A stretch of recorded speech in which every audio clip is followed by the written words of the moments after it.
Most powerful mafia bosses who ever lived. The world of organized crime is both fascinating and intimidating, filled with figures whose influence extended far beyond the shadows of the underworld. From the smoky backrooms of illegal gambling dens to the high-stakes boardrooms of international crime, these mafia bosses wielded power that was as absolute as it was dangerous. Their stories are not just tales of crime and corruption, but also of strategic genius, ruthless ambition, and the unyielding pursuit of control. Al Capone, the King of Chicago. Al Capone, also known as Scarface, is arguably one of the most famous mafia bosses in history. His reign over the Chicago outfit during the Prohibition era defined organized crime in America.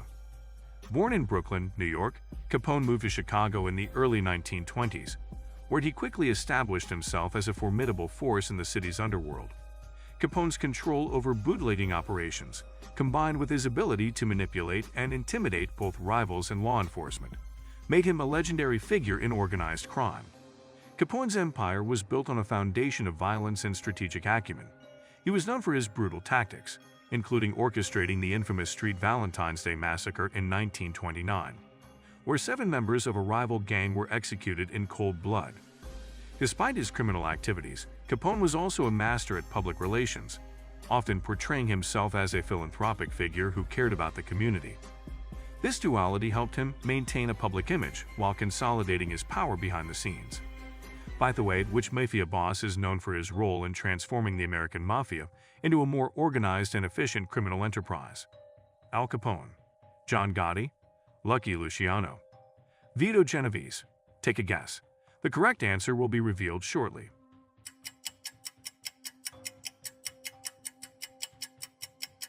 Well, the correct answer is Lucky Luciano. Lucky Luciano, the father of modern organized crime. Charles Lucky Luciano is often credited with transforming the American Mafia into a more organized and efficient criminal enterprise. Born in Sicily, Luciano moved to New York City, where he quickly rose through the ranks of the Italian-American underworld. He is best known for creating the Commission, a governing body that brought structure to the chaotic world of organized crime, ensuring that power was shared among the major crime families and reducing internecine violence. Luciano's influence extended beyond mere criminal operations. His efforts to consolidate power and create a unified criminal organization helped the Mafia gain unprecedented control over various illicit enterprises, including drug trafficking and labor racketeering. Luciano's strategic vision and ability to navigate the complex dynamics of organized crime earned him a place as one of the most influential mafia bosses in history. John Gotti, the Teflon Don. John Gotti, known as the Teflon Don, earned his nickname due to his remarkable ability to avoid conviction despite numerous charges. As the boss of the Gambino crime family, Gotti's flamboyant style and media savvy made him a notorious figure in the world of organized crime. Gotti's rise to power was marked by his strategic elimination of rivals, including the assassination of Paul Castellano, which solidified his control over the Gambino family. Gotti's reign was characterized by his high-profile lifestyle and public persona, which often contrasted with the secretive nature of other mafia leaders. His ability to evade conviction, despite multiple trials and investigations, demonstrated his deep connections and influence. However, his luck eventually ran out when he was convicted on multiple charges, including murder and racketeering, leading to a life sentence in prison. Gotti's story is a testament to both the allure and peril of high-stakes criminal leadership. Vito Genovese, the ruthless strategist. Vito Genovese, another key figure in the history of organized crime, was known for his ruthless approach to consolidating power within the Genovese crime family. Genovese's rise to prominence came through a combination of strategic alliances, ruthless eliminations of rivals, and manipulation of legal and political systems. His efforts to expand the family's influence extended into various criminal enterprises, including loan sharking, drug trafficking, and extortion. Genovese's leadership style was marked by his ability to maintain a low profile while exerting significant control over criminal operations. His strategic thinking and ability to orchestrate complex criminal schemes made him a formidable force in the world of organized crime. Despite facing numerous legal challenges and periods of incarceration, Genovese's impact on the Mafia was profound and enduring. Paul Castellano, the businessman boss. Paul Castellano, the boss of the Gambino crime family before John Gotti, was known for his business-oriented approach to organized crime. Castellano's reign was marked by his efforts to professionalize and modernize the family's operations, focusing on expanding into legitimate businesses and managing criminal activities with a corporate-like efficiency. His approach to leadership was characterized by a focus on financial gain and a strategic consolidation of power. Castellano's tenure as boss was not without controversy. His leadership style and efforts to expand the family's operations led to internal conflicts and rivalries, ultimately culminating in his assassination.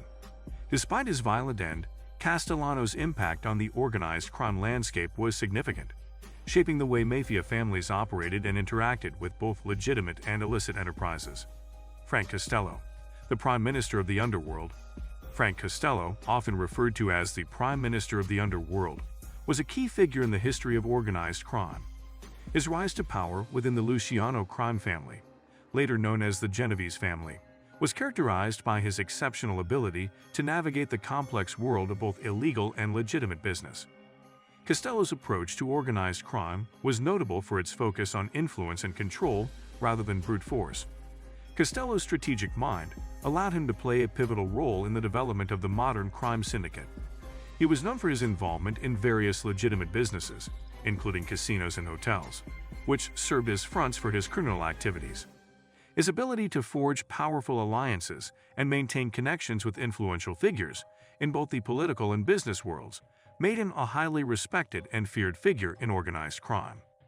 Despite his high-profile status, Costello managed to avoid many of the legal repercussions that plagued his contemporaries, demonstrating his skill in managing both criminal and public relations. Carlo Gambino, the quiet power broker. Carlo Gambino, the namesake of the Gambino crime family, was known for his low-key demeanor and strategic mind. Unlike other mafia bosses who were more flamboyant, Gambino operated with a quiet efficiency that belied his immense influence. His approach to leadership was characterized by a careful consolidation of power and a focus on expanding the family's criminal operations. Gambino's reign was marked by his ability to maintain a low profile while exercising significant control over a wide range of criminal activities, from extortion and loan sharking to drug trafficking. His strategic acumen allowed him to navigate the complex dynamics of organized crime, avoiding many of the pitfalls that led to the downfall of his peers. Gambino's legacy is defined by his ability to maintain control over the Gambino family for decades, ensuring its place as one of the most powerful crime families in American history. So guys, let me know your thoughts in the comments section below. For more interesting content, give this video a thumbs up, and don't forget to subscribe to the channel for more awesome content. Have a nice day, and I will see you in the next video.